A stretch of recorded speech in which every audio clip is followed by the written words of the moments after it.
და რა ერქვა იცი? წითელი მარტურკა. თუ წითელი ბეგემოტი რაღაც ეგ. წითელი ღორი ხო არის? თუ წითელი ღორი, ხო. მე რამე ვთქვი მერსედესის რა. ვაი, ძალიან ბევრი. ისე ხა ვხდები რატო მოხდომს ეს მანქანა. იცი რა?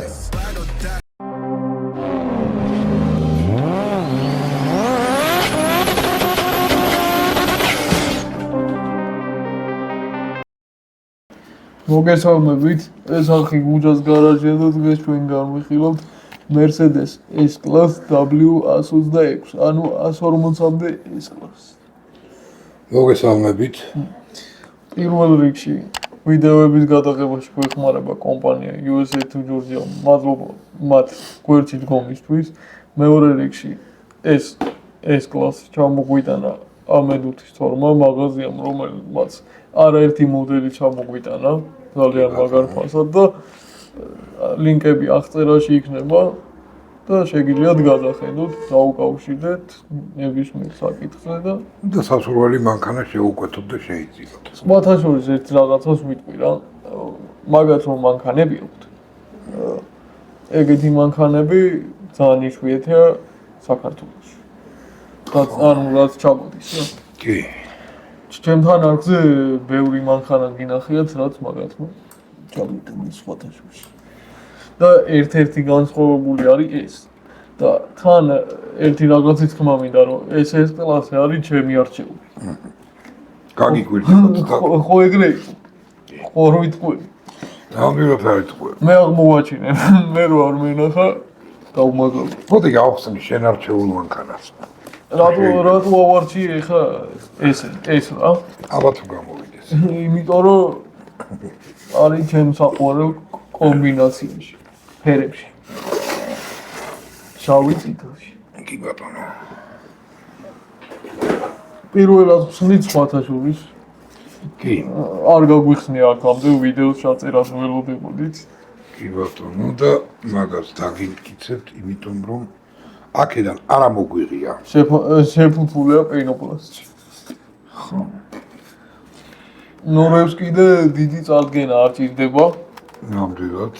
ნორევი არის Mercedes-ებში ერთ-ერთი საუკეთესო ბრენდი თუ ერთადერთი არის. მოკლედ Mercedes მაგარი საკოლექციო მოდელი გინდათ 1.18 მასშტაბში ნორევი უნდა იყოს. იაფი არა, მაგრამ მაგარია. ბროი ყურამ სიგრძეა. ძალიან გრძელი ბოლტებითაა დამაგრებული. კიდე რისი თქმა შეიძლება. ხო, დღეს ძირითადად ეს ილაპარაკებს, იმიტომ რომ S-კლასი არა. იმიტომ რომ S-კლასია რა. მაგრამ ერთი გაფცილება, სანამ ვიდეოს დავაგრძელებ. ზედმეტი ქება არ მოგივიდეს, ჩემი დასამონტაჟებელია ვიდეო. მე რა. როგორც მინდა ისე დამონტაჟდება, მაგრამ ჩემ სტიქიაში ვარ. შემდეგი ვიდეო შეიძლება ჩემი სტიქია იყოს. ჩემიც და შენიც. არა, მარტო შენი არა, ჩემი სტიქიაც არის ეგ. ხო. იმას სურპრიზად დავტოვებ. კი ბატონო. რაზე ვამბობ? კი ბატონო. ეგრე იყოს. ხო. მაგრამ მე ჯერ ჩემ სტიქიაში ვარ. ხო. კაი, სუ BMW, კაი, რა ძლის Mercedes-ი რა. თან რა Mercedes-ი. კიდე ერთხელ ვიმეორებ ჩემი მაგარია, მაგრამ აქვე ვიძახი რომ 140 მაინც ჯობი. არა. ჯობნი არ დაილევა. ეხლა გავაგრძელეთ. აუ, არა, მაგრამ მანამდე შენ ილაპარაკე. აქ მაინც გავუშვი. ისინი ვაკრო. ესენი უნდა მოვაძრო. ხო, ეს არის unboxing-ს ვაკეთებთ რა. სულ ყოფილი unboxing. განხუთვა. YouTube-ია. დაიმახსოვრე. YouTube-ზე სიტყვა unboxing-ი მოსულა. მე მაინც ქართულს ვაწვევი. მიაწექი, მაგრამ ეგრე უფრო ადვილია. მოდი რა დავიტანჯე. აკაც. შენ მანამდე 140-ით ითამაშე. სათამაშო არა. სხვათა შორის ეს მანქანა არის ერთადერთი Mercedes-ი, რომელიც Mercedes გამოვიდა. რომელი იქ თუ ეს? ეს. დაგიმტკიცო რომ ეს არის და არა ეგა? ეს Mercedes-ია, ეგ 140-ია. ხო და მაგას ვიძახ. ორივე ერთი ქარხნის გამოშვებული. კი. ნუ აი თურამეა მერე ამო. იქონიათ გრძელი ფრთები. ხო რა, ეგ ამბავი. დავიტანე რა. ხო. ხო. თან ისტორია მოყვეთ. სანამ ისტორიას მოყვებით, ერთი რაღაცის თქმა მინდა. დაიწყე. ეხლა მე რაც ხელში მიჭირავს. ხო. ეს არის ნორევის რეპლიკა. იმ ვიდეოშიც რა თქმა უნდა, ეს არის მიშენ მოდელი, მარტო ეს მოდელი გამოუშვეს 140. ჩინელებმა გამოუშვეს ის ფრანგული კომპანია. იმან ლიცენზია გასცა, რომ 140 გამოეშვათ ჩინელებს. ანუ ოფიციალური საკოლექციო მოდელია. და ეს უფრო გავრცელებულია კოლექციონერებში, რადგან გაგიკვირდებათ და ნორევის 140 eBay-ზე ძალიან გაბერილი ფასი აქვს. სადღაც $600 ყიდს. აჰა. და $600 დამეთანხმებით და ცოტა თანხა არა. კი, ნამდვილად არ არის პატარა თანხა. არც ლიმიტი აქვს, რომ თანხის გადახდა ღირდის, ხო?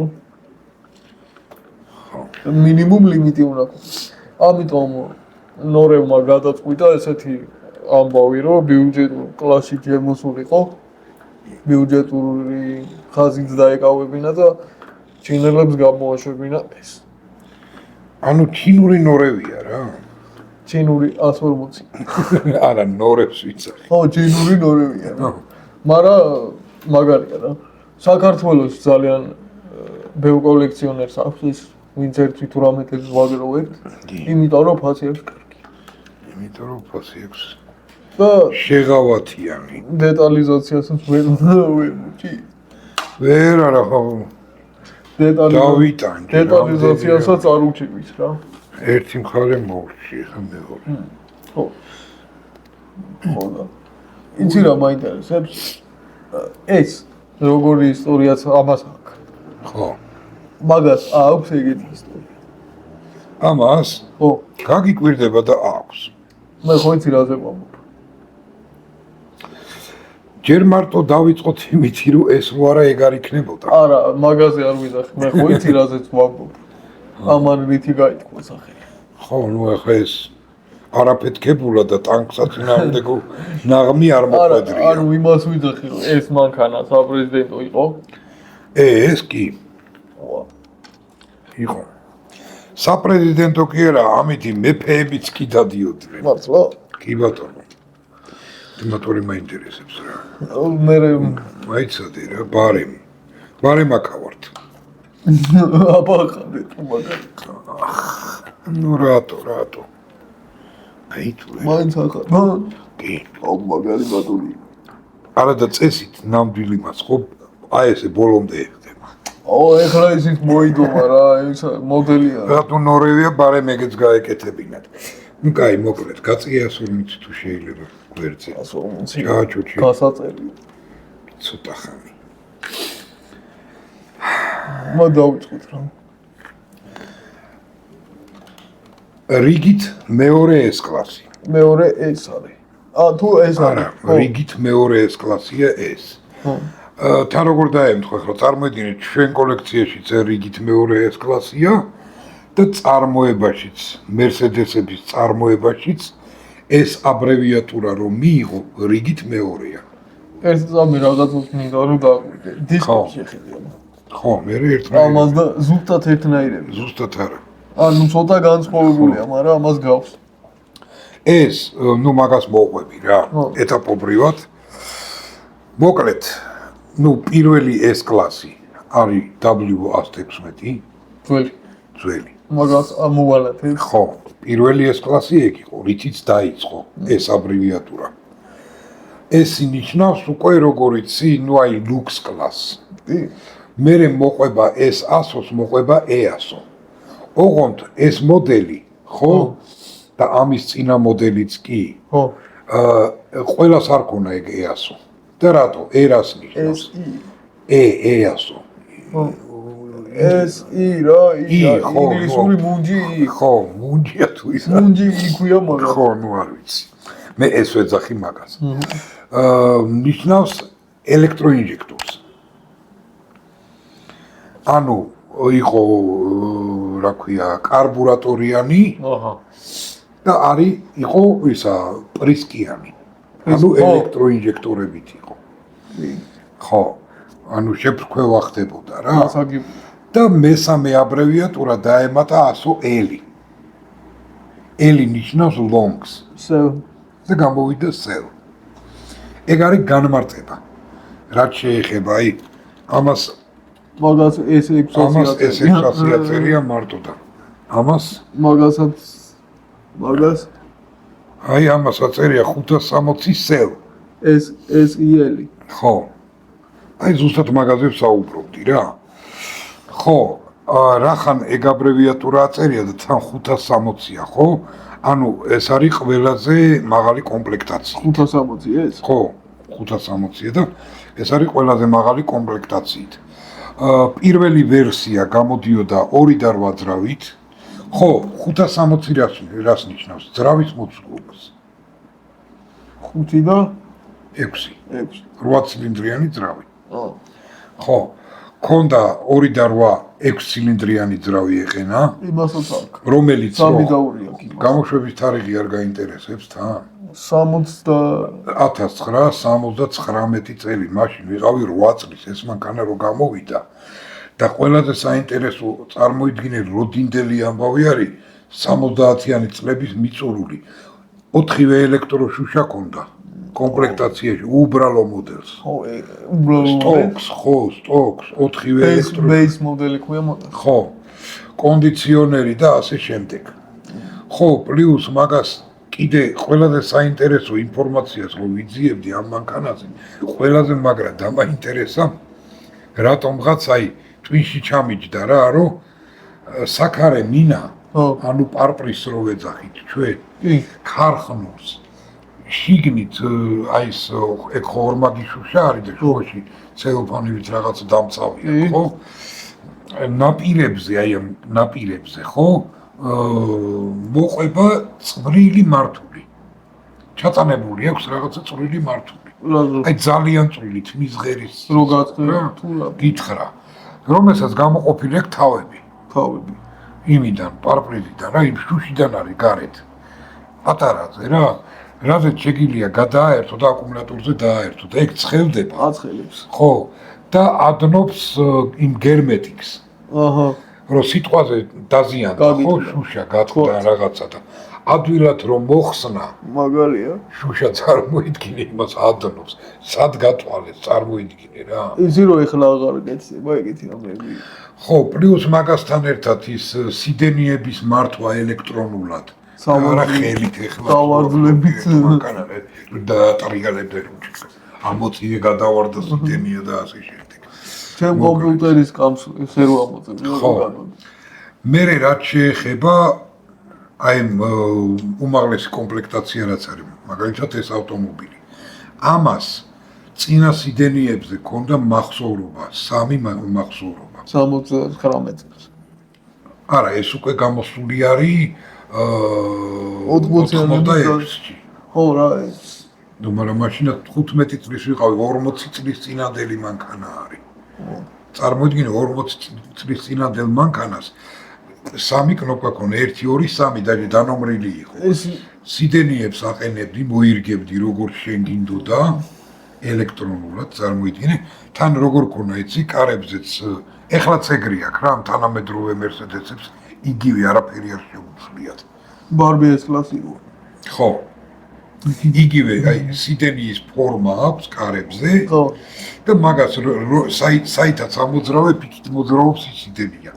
ის საზურგი იქნება, დასაჯდომი იქნება თუ რა იქნება. ანუ ეგ დატოვეს. ხო. და ეს 1 2 3 რას ნიშნავს, რომ სიტყვაზე მე დავჯექი რულთან და ჩემ თავზე მინდა ინდივიდუალური ის არის რა, ინდივიდუალური მეხსიერება. მემორია. ხო, მემორი. ხო, რატო ვახსენე ბარბი ეს კლასი? იმიტომ რომ ეს რაც იყო დღეს აღარ გამოდის.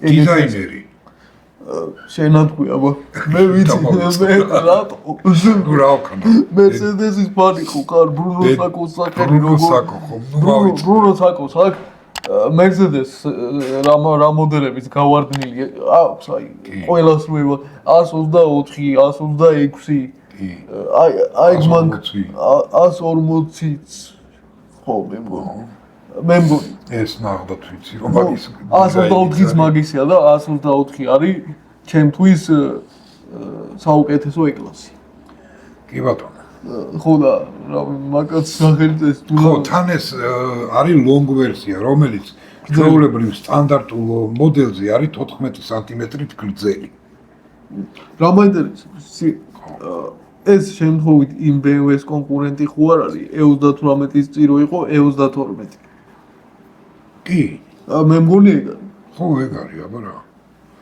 იმიტომ რომ ამის კონკურენტი უკვე მაგ 2000-იანებში რო გამოვიდა E38 38 გამოვიდა 95-ში თუ 17-ში პირველი თაობა ხო სხვათა შორის ეს კლასებში ხო ყველა დროის ეს კლასებში ეს მოდელი არის ყველაზე გაყიდვადი მოდელი ყველაზე მეტი არის გაყიდული ეს აი გვიცი ეს და არა ეს წარმოიდგინე ხო და მიყვის 900,000-ზე მეტია გაყიდული ეს მანქანა თან საუბარი არის მხოლოდ და მხოლოდ ბრენდ S კლასზე რა ანუ ლუქს კლასზე Mercedes-ის და ის არა იმენა ეს მაგრამ მან თავისი პლუსები და მინუსებიც არსებობს იმიტომ რომ ეს მანქანა როცა გამოუშვა ხო მაშინ ხო 190 არ არსებობდა მე გამოვიდა იყო მარტო ისა ეს 124 მაგარი მანქანა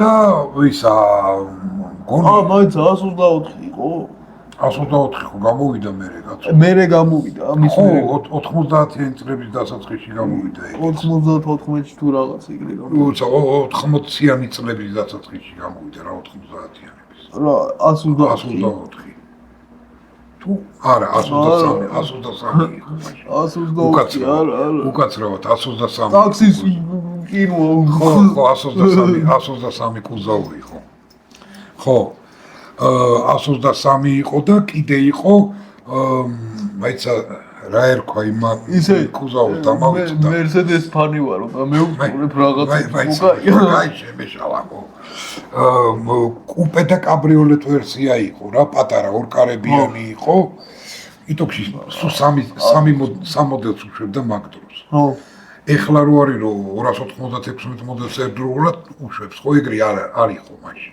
ყველას თუ ვიცი რა არის აი რა მოდელს ხო უშვებს 10-15 ყველა ერთმანეთს ხო თან მით უმეტეს ბოდიში გაწყვეტინებ მით უმეტეს რომ მაგ დროს გელენდვაგენიც კი უკვე გამოსული იყო ოღონდ ვერ იყიდი იმიტომ რომ მარტო სამხედრო ვერსია იყო და მხოლოდ სპეცშეკვეთებით ნუ ქვეყანას რო დაჭირდა შეიარაღებაში მარტო მაშინ შეგეძლო მაგ მანქანის კითხვა ხო ისე ვინც პირველად მოხდით ამ ვიდეოზე ბრაბუს 900 როკეტის ვიდეოდებს ხო პლუს მაგასთან ერთად ეს მოდელი გამოდიოდა 12 წლის განმავლობაში 79 წლიდან 91 წლამდე რო დააკვირდე ავტომობილს ხო ამას უყურები აქვს რა ფარებზე ისა რა ქვია მოდელს ტურნიკები ეგ რუსულად ქართულად წმენდავები ხო ისა რა იმაზე ჩოტკები შუშაზე ხო არის ტურნიკები და აქაც არის 124-საც აქ იგავ ამზე არ ჩანს კარგად მაგაზე იმიტომ რომ ჩინური ვაი მე არ ეტევა ეს არა ხო ნიხელა რო არ ეტევა რა ხო კიდე რა ვთქვა კიდე აბა ხო სხვათაშორის როგორც წინა სიდენიები ხო რეგულირდებოდა ხო ელექტრო იყო ხო ამ ვერსიას long ვერსიას ხო უკანა სიდენიაც რაღაც დონემდე წვებოდა ეს კნოპკა ქონა მიაწვებოდი და შემთხვევით მონიტორიც უყურე ქონდა არა, მუდიმედის არა, მაშინ სად იყო ეგეთი რაღაცეები. ის არა, რა, მაგნიტოფონი ტელევიზორი, კლიმატ კონტროლი ქონდა. მაგნიტოფონი ხო და მაშინ უბრალოდ მაშინ წარმოიდგინეთ ახლა აი ამ ხელა სიგანეში, ამ ხელა სიმაღლეში და ახლა სალონში მაგ ხელა რაღაცას ხო ვერ ჩათხრიდნენ ვერანაირად და იდო ბაგაჟნიკში და რა? CD changer. მობილური ტელეფონი. ისა ხო, ეგ თვითონ რაც მობილური იყო, იქ ყურმილი ცალკე და იქ კნოპკები უნდა აგეკეთო. 38-ის მოწონს. საინტერესო, მეორე, რომელიც უარ იხსნებოდა, ჩამონტაჟებული იყო საბაგაჟოში, რომელიც შნური უნდა დაგეერთებინა. მაგისი დამატებითი აკუმულატორი. რატო? ტელეფონის. რო ემუშავა. ხო. ვა. ხო. აი ეგეთი რაღაცა. CD changer-ი ქონდა ნეტა. ეგ დამატებით საფასურში შედიოდა კომპლექტაცია. CD changer-ი ხო იცი რა არის? კი, ვიცი. ქონდა? მაგრამ მაშინ იცოდნენ CD changer-ი რა იყო? არა, იქნებ ქონდა. 70-იან წლების ბოლოს ვლაპარაკ. რო ჩაალაგეთ რა. ახლა არ მიკვირს. ის ქონდა, რა ქვია, ბოქსი ქონდა. კასეტების. არა, CD changer-ის ოღონდ მერე გამოშვებას. აი კონკრეტულად 80-იანების მიწურულისკენ უკვე ეგეც ჩაახერხა. ვინც არიცით ეგ რა არის? მაგაში ალაგებდი იმებს, რა ქვია? კომპაქტ დისკები ლაგდებოდა. ზოგს ყველაზე ცოტა იყო 3 წალიანი, მერე 6 წალიანი იყო 12 წალიანი. და მერე აღარ ძირდებოდა რომ იქ რაღაცა გადაახვევა. იქ ეგრევე აერჩევდი თვითონ იმაში. მუსიკის ამბავში რა. ხო. ეს კლასიკოა, მაგით ვიკითხე, რომ ეგეც ხო არა. ხო, ახლა სადაც აი ჯერ მარტო საინტერესო რა არის, იცი ახლა. სიტყვა კლიმატ კონტროლი საბჭოთა კავშირის საბჭოურ მანქანებში იყო სამკუთხედი ფანჯარა, რომელიც შემოატრიალებდი და შენ გიბერავდა. ეგ იყო მაგის კლიმატ კონტროლი. ნანახი მაგ და ამათ ეგ ყველაფერი ქონათ ელექტრონულ ვერსიად გადაკეთებული კლიმატ კონტროლი წარმოიდგინე. და იქ რა ქვია ელექტროშუშები და ელექტროსარკეები და სარკეების გათბობა და ფარდები და ასე შემდეგ. ძალიან ბევრი. ისე ახლა ხვდები რატო მოგწონს ეს მანქანა. იცი რატო? მაშინ ჟიგული ქონდა და მაგით. ხო, ჩვენი პროგრამა მაქსიმუმი იყო ცხონებული დოდო აბაშიძის მერსედესი. წინავიდე რომელიც რო ესეთი გრძელი ფარებით იყო ისა W111. კუზავი 111 წარმოიდგინე. ხო და ანუ ფირმა მანქანა იყო რა. ეგრე ძახდნენ ხოლმე ადრე. ესეთ მანქანა. აი პულმანის მოკლე ვერსია რო არის რა. ხო. აი ეგ მანქანა ყავდა დოდოობაში. პულმანიც მაგარია სხვათაშორის. ვიზუალურად, აი ძველი მანქანები მომწონს. ხო, ეგეც ეგ არის რა, ეგ არის მგონი 100 რაღაც. 109 არის თუ რაღაცა ეგეც. ძალიან ძველია. ძალიან ძველია, ხო. ეგ 50-იანების მიწურული 60-იანების დასაწყისშია გამოსული. ხო, მაგრამ მე ყველაზე მაგრა ხო იცი რომელი მომწონს? რომელი? ძველი მერსედესი, გალვინგი. არა, მე შავი პრინცი. შავი პრინციც მაგარია. ძალიან ლამაზი. გალვინგი ეს ესე მაგრამ ეს კლასებში მე რაც მომწონს ორივე აქ ამყავს. ორივე. ესეც, ეს აი უნდა ვაღიაროთ, რომ ლამაზი და ელეგანტური არის. ეს უხეში. ეს აი საბრძოლო მანქანა არის. აი ერთ რაღაცას აი განსხვავება არის. ერთ რაღაცას ვიტყვი. ეს ხო ლამაზია. ეს ყავდათ რუსულ მაფიას. ხო. აი როლს-როისი ხო იყო მაფიის? ახლა ეს ჯერ ისეთ პერიოდში იყო, რომ რუსული მაფია მაშინ ცოტა არ იყოს საშიში თემა იყო იმ მხრიდან, რომ სიტყვა მაფიას ეგრევე მოსპობდნენ. გაქანებული კომუნისტების დრო იყო. ერთ რაღაცას გეტყვით რა რუსულ მაფიაზე გამახსენდა. ვისაც გინდათ რომ 140 დაგევასოთ ბრიგადას უყურეთ. და ეს უკვე ისეთ პერიოდშია გამოსული, რომ უკვე ის ჩამოიშალა საბჭოთა კავშირის წყობა და 91-ში დაასრულეს ამის წარმოება. ეს დაიწყეს. და დაიწყეს ეს. კაკრად დაემთხვა მაგ პერიოდს რა და მაგიტომაც უკვე ეს იყო რა მაგდო. იმაში ამერიკაში კადილაკი იყო. მაფიის მანქანა, ფანტომი იყო, სად იყო? ინგლისში, ბენტლი და ფანტომი იყო, მე მგონი. ხო, საინტერესო ფაქტი გამახსენდა. მაგ პერიოდში ფორმულა 1-ის მრბოლელებს ყავდა 21 მრბოლელი იყო, მაშინ 21-დან 20 აი ამ მანქანით დადიოდა. მათ შორის BMW-ს წარმომადგენელი და ნიკი ლაუდაც კი.